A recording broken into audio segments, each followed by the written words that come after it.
안녕하세요. 오늘 여러분이 보내주신 그 자료, 실험의 변인과 오차, 이 프레젠테이션 내용을 한번 같이 깊이 파헤쳐 보려고 합니다. 실험 결과를 제대로 보려면 이 두 가지 개념을 확실히 아는 게 진짜 중요하잖아요. 네, 맞습니다. 어떤 측정값이든 사실 약간의 오차는 있을 수밖에 없고요.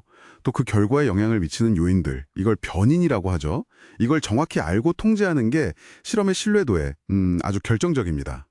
오늘은 이 두 가지 핵심 기둥을 명확하게 한번 세워보죠. 좋습니다. 그럼 뭐부터 볼까요? 오차 이야기부터 시작해 볼까요? 자료 보니까 오차는 측정값에서 참값을 뺀 거라고 나오는데 근데 이게 다 같은 오차가 아니라고요? 네, 그렇습니다. 크게 보면 한 두 가지로 나눌 수 있어요. 계통 오차하고 우연 오차인데요. 먼저 그 계통 오차는 측정하는 도구 자체에 뭐 결함이 있다거나 아니면 0점 조정이 잘못됐다거나 이게 기계 오차고요. 또 측정하는 사람의 습관 같은 거 있잖아요. 이건 개인 오차. 아니면 뭐 실험실 온도나 기압 같은 환경이 변해서 생기는 오차, 환경 오차. 이런 것처럼 원인이 비교적 뚜렷해요. 그리고 결과에 좀 일정한 방향으로 영향을 주거든요.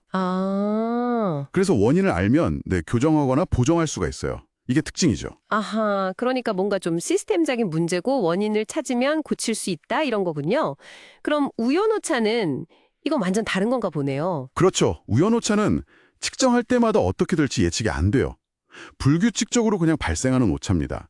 측정하는 사람이 아무리 신경 쓰고 주의를 기울여도 이건 피하기가 좀 어렵죠. 네. 예를 들면 아주 미세하게 공기 저항이 변한다거나 아니면 눈금을 읽을 때 그 순간적인 판단 착오 같은 거.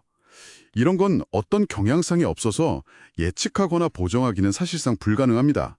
예측도 안 되고 보정도 안 되면 그럼 그냥 둬야 하나요? 어떻게요? 아니요, 그 영향력을 줄일 수는 있습니다. 여러 번, 아주 여러 번 반복해서 측정을 하는 거예요. 그래서 평균을 내면 이 우연 오차들이 좀 서로 상쇄가 되거든요. 그러면서 참값에 더 가까운 결과를 얻게 되죠. 정밀도를 높이는 겁니다. 아, 반복 측정. 네. 자료에 있던 그 진자주기 측정 예시가 딱 이걸 보여주는 거예요. 진자가 한 번 왔다 갔다 하는데 걸리는 시간, 이걸 주기라고 하잖아요. 네네. 이걸 한 번만 재는 것보다 예를 들어 10번 진동하는 시간을 재서 10으로 나누면 그 평균 주기의 불확실성이 훨씬 줄어들죠. 아하. 그러니까 계통오차는 원인을 찾아서 없애거나 고치고 우연오차는 여러 번 측정해서 그 영향력을 줄이고 와, 접근법이 완전히 다르네요. 재밌는데요. 자, 그럼 이제 그 실험 설계의 또 다른 핵심, 변인으로 넘어가 보죠. 이게 실험 결과에 영향을 줄 수 있는 모든 요인이라고 하셨죠. 맞습니다. 과학 실험이라는 게 대부분 원인과 결과 사이의 관계, 즉 인과관계를 밝히려는 시도거든요. 네. 이때 우리가 의도적으로 변화시키는 원인에 해당하는 요인, 이걸 독립변인이라고 하고요.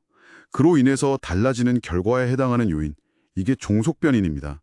이걸 명확히 해야 돼요. 그리고 이 관계 말고 결과에 영향을 줄 만한 다른 모든 요인들은 일정하게 딱 유지를 해야 하거든요. 이게 바로 변인 통제의 핵심입니다. 그 독립변인 안에서도 또 나뉘던데요. 조작변인이랑 통제변인. 이건 또 무슨 차이인가요? 좀 헷갈리는데? 값을 막 변화시키는, 조작하는 그 요인이에요.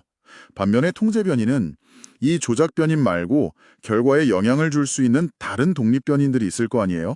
걔네들을 실험하는 동안에는 전부 똑같이 일정하게 묶어두는 걸 말합니다. 아, 다른 건 다 똑같이. 그렇죠. 그래야 순수하게 조작 변인이 종속 변인에 미치는 영향만 딱 볼 수 있으니까요. 그리고 종속 변인은 이 조작 변인을 바꿨을 때 우리가 측정하려고 하는 그 결과값이고요.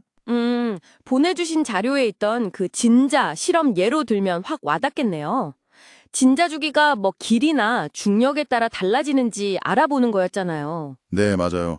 만약에 우리가 진자의 길이가 주기에 어떤 영향을 주는지 알고 싶다. 그러면 길이를 뭐 짧게도 해보고 길게도 해보고 이렇게 여러 가지로 바꾸면서 실험해야겠죠.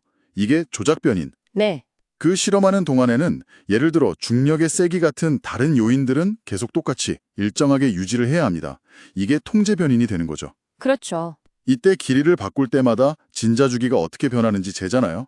그 측정하는 주기가 바로 종속 변인이 되는 거고요. 아하. 반대로 만약에 중력의 세기가 주기에 미치는 영향을 보고 싶으면 중력을 바꾸면서 길이는 똑같이 유지해야겠죠. 네, 그렇죠. 역할이 바뀌는 거네요. 맞습니다. 결국 우리가 진짜 알고 싶은 원인, 딱 하나만 바꾸고 나머지는 그냥 다 똑같이 고정시켜놔야 그 원인의 효과를 제대로 알 수 있다. 이런 거군요. 실험 결과를 보니까 실제로 길이가 길어지니까 주기도 길어졌고 중력이 세지니까 주기는 짧아졌고 딱 맞네요. 바로 그겁니다. 이렇게 변인 통제가 제대로 딱 이루어져야지만 A 때문에 B가 이렇게 변했다라고 우리가 자신 있게 말할 수 있게 되는 거죠. 자, 그럼 오늘 내용을 좀 정리해 보면요. 믿을 수 있는 실험 결과를 얻으려면 첫째로 측정 과정에서 생기는 오차, 그러니까 계통 오차랑 우연 오차를 잘 이해하고 관리해야 하고, 네. 둘째로 실험 설계를 할 때 알고 싶은 인과관계만 명확히 볼 수 있도록 그 독립변인, 종속변인, 통제변인을 철저하게 구분하고 관리하는 거, 이 두 가지가 필수적이군요. 정확합니다. 계통오차는 원인을 찾아서 수정하거나 보정하고 우연오차는 여러 번 반복 측정을 통해서 극복하고 그리고 변인 통제를 통해서 우리가 보려는 그 인과관계의 순수성을 확보하는 것. 이 세 가지가 잘 맞물려 돌아가야 비로소 신뢰할 수 있는 과학적인 결론에 도달할 수 있는 겁니다. 네, 오늘 저희가 이렇게 나눈 이야기가 여러분께서 앞으로 접하게 될 다양한 연구 결과나 실험 데이터들을 보실 때 좀 더 깊이 있고 또 비판적으로 바라보는데 도움이 되었으면 좋겠습니다. 네.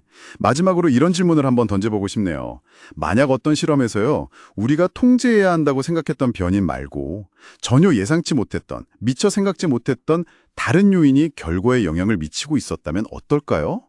과연 그 실험 결과는 우리에게 무엇을 말해주고 있는 걸까요? 한번쯤 생각해 보시면 좋겠습니다.